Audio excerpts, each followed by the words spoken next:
오늘 아침 몇몇 언론에서는 이제 그 민주당의 지금 분위기대로라면은 전당대회를 굳이 열 필요가 있느냐 뭐 이런 식의 그런 지적도 사실은 있었습니다.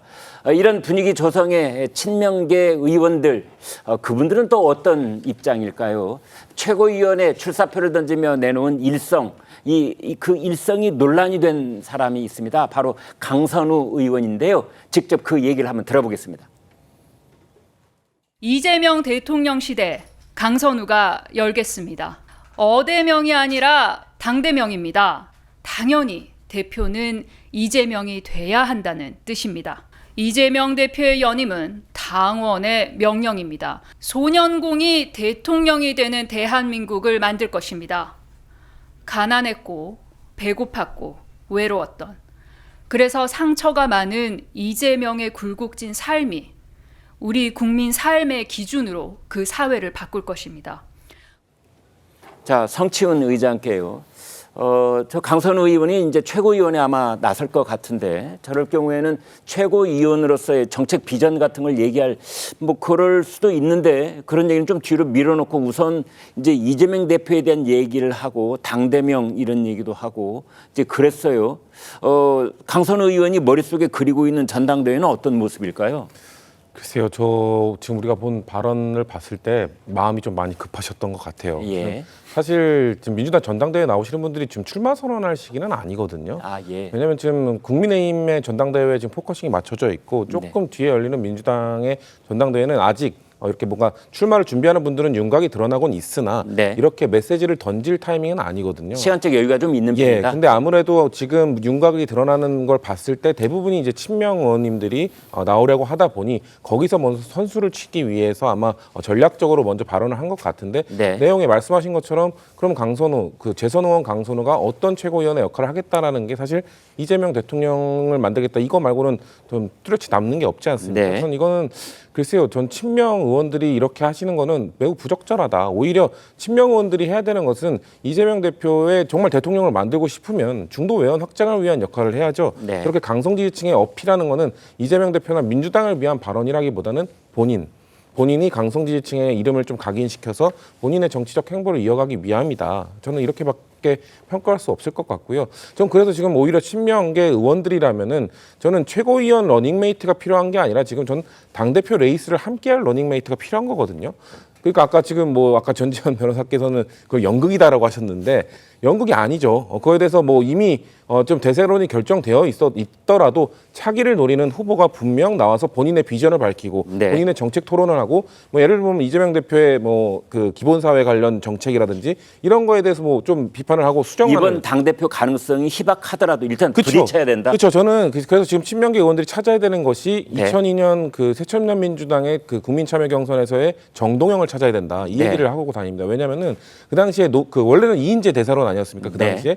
근데 그 국민참여 경선에 돌풍을 일으키면서 노무현 후보가 치고 나갔을 때 이인재 후보가 그냥 사퇴를 해버렸어요. 네. 그러면서 맥이 쫙 빠졌는데 유일하게 끝까지 남아서 그 완주를 해준 후보가 그 당시에 정동영 후보였습니다. 그래서 사실 그 친노의 팬덤이 처음 생겼을 때 그 팬덤 정치의 그 지지자들이 정동영 후보를 매우 좋게 봐줬거든요. 네. 그런 다음에 차기 대선 후보 정동영 의장까지 거쳐서 차기 대선 후보까지 가지 않았습니까? 그런 것처럼 좀 본인이 될 가능성이 매우 낮다고 하더라도 본인의 정치적 비전을 밝히고 오히려 그런 강성 지지층에 본인의 이름을 밝히는 거는 저는 저렇게 강선우 의원처럼 뭔가 이재명 대표를 뭔가 대통령 만들겠다라는 최고위원으로서의 그런 일성보다는 그 당대표 레이스를 함께 해줄 그 러닝메이트가 더 중요한 것이다. 그래야 지금 민주당을 바라보는 일극체제, 일극체제를 위한 세팅이 다 됐으니 누가 나오겠냐 이런 비판에서 자유롭기 위해서는 지금 오히려 그런 도전을 하는 사람을 찾고 그런 분들을 찾아가서 저는 아까 우리가 산무를 보지 않았습니까? 네. 사람이 없지 않습니다. 사람이 있습니다.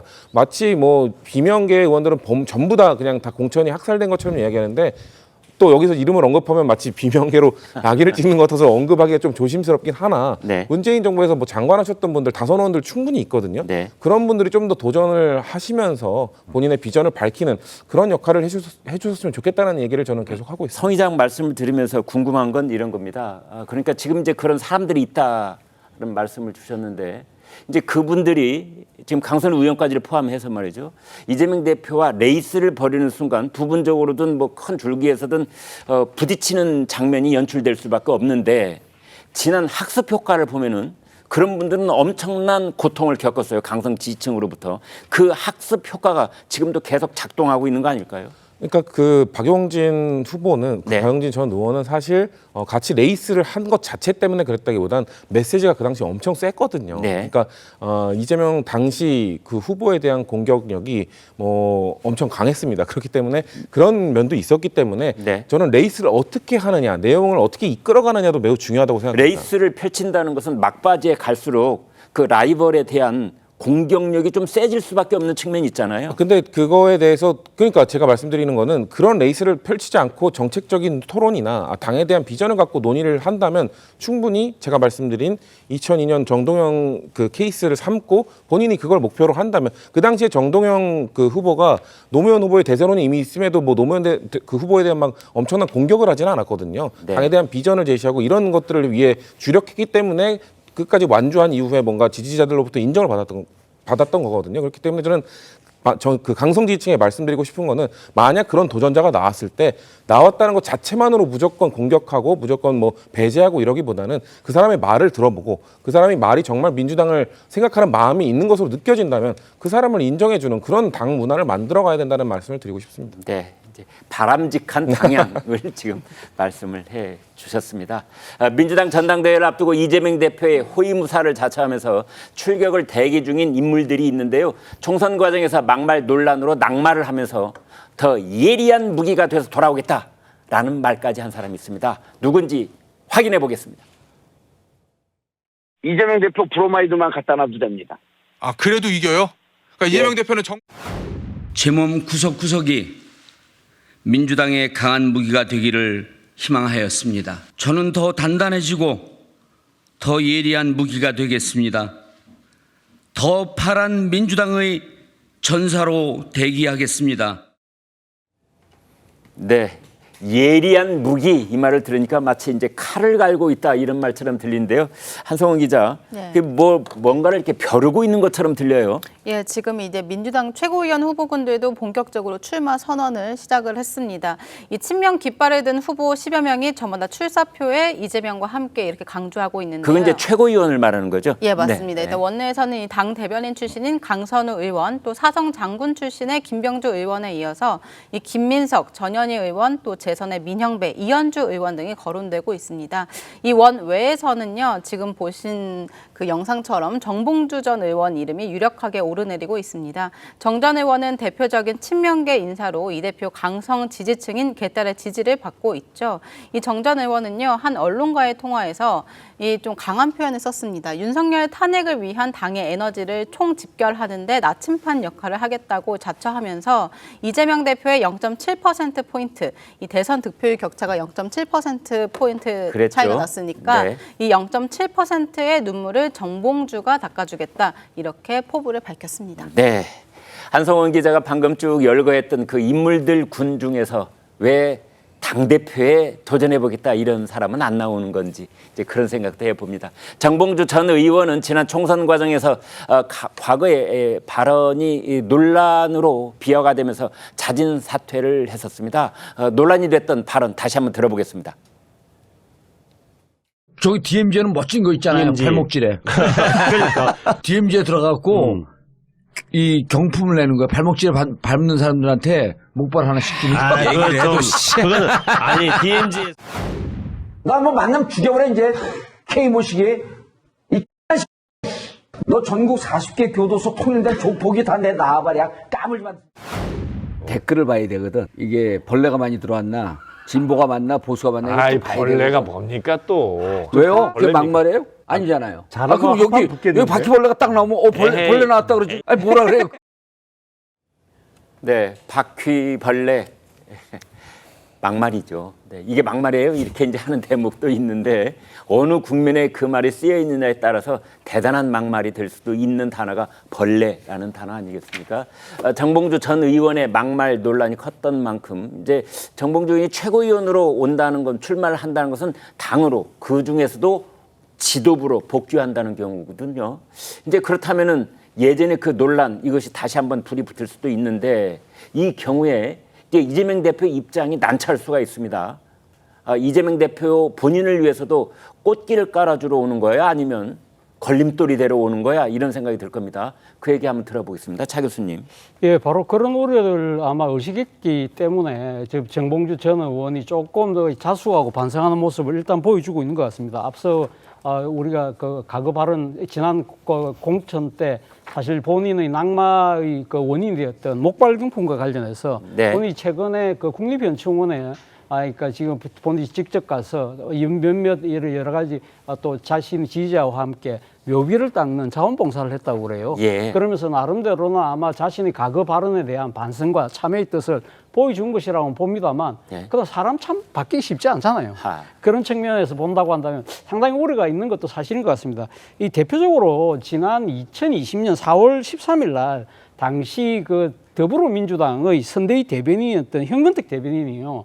이 논평을 하나 발표했는데 제가 그 일부를 한번 소개를 해보겠습니다. 네. 타당 지도부를 향해서 욕설을 내뱉고 댓글을 단 유권자에게 심한 말을 하는 것은 공당의 최고위원으로서의 지위와 품격에 맞지 않는 부적절한 행동이라고 했는데 여기서 공당의 최고위원이 누구냐?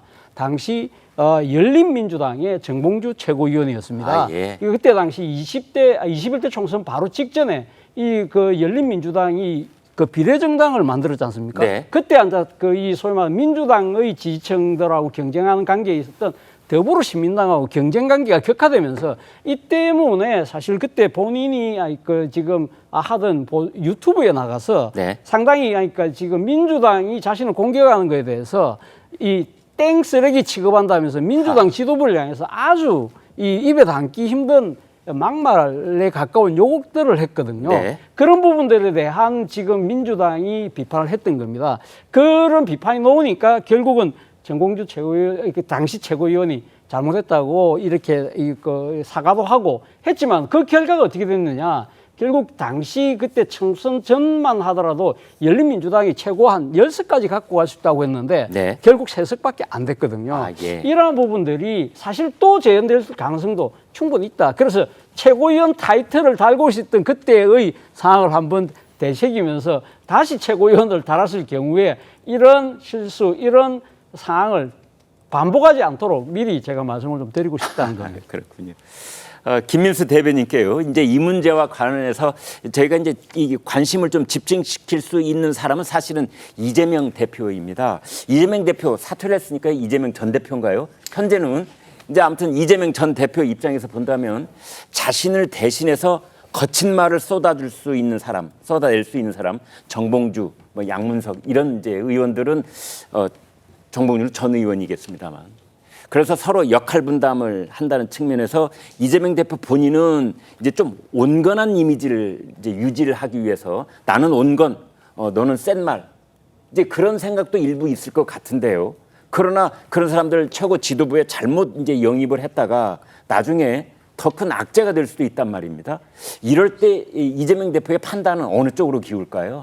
우선 이재명 당대표 개인적으로는 본인보다 센 말, 막말을 할 대체제를 찾긴 쉽지 않을 겁니다. 네, 그러니까 뭐 아무리 말이 센 사람이라고 해도 그리고 지금 정봉주 전 의원 같은 경우가 더 날카로운 칼이 되겠다라고 했는데 네. 저는 더 날카로운 칼이 되기 전에 좀 보편적인 국민의 시각에 맞는 상식적인 사람이 되라라는 말씀 좀 먼저 드리고 싶어요. 네. 여기에 대한민국 여기에 국군들이 진짜 지뢰를 밟고 그 슬픈 사건까지도 비하할 수 있을 정도면 이것은 국회의원을 운운하기 전에 날카로운 칼을 운운하기 전에 이미 보편적인 국민 시각 눈높이에 너무나 맞지 않은 사람이다. 사람부터 되라라는 말씀 좀 드리고 싶습니다. 그리고 이재명 당대표가 정말로 민주당을 국가의 대한민국의 공당으로서 제대로 이끌어가기 위해서는 본인의 사법 리스크를 차지하더라도 주변 사람들이라도 제대로 된 사람들, 훌륭한 사람들로 채울 생각을 해라. 전투력 위주의 사람들을 뽑아서 여기 국민 눈높이에서 아주 많이 이격돼 있는 사람들을 배치시키지 말라라는 조언 드리고 싶습니다. 네, 성치은 의장께는 좀 직접적으로 질문을 드리겠습니다. 이재명 대표가 정봉주 전 의원 받아들일까요? 받아들인다는 게 어떤 최고위원 나가는 거에 찬성해 줄까요? 뭐 찬성을 하지 않으시더라도 최고위원 출마는 아마 뭐 제출 서류를 내면은 정봉주 전 의원이 내면 할 수 있기 때문에. 그래도 당 대표의 마음이 실리느냐가 매우 중요하지 않습니까? 근데 지금 워낙 지금 친명원들이 많기 때문에 네.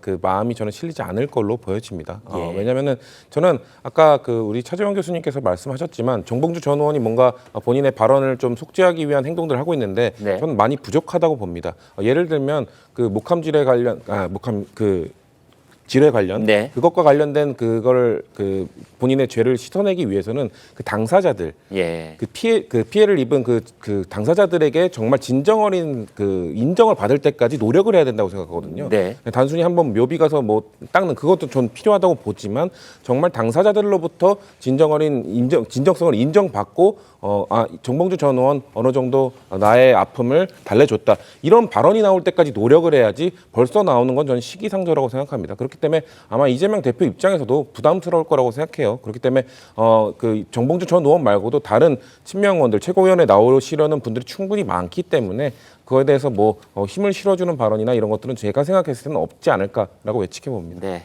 정봉주 세 글자는 이재명 대표에게 아직은 부담스러운 존재일 것이다. 이렇게 분석을 주셨습니다.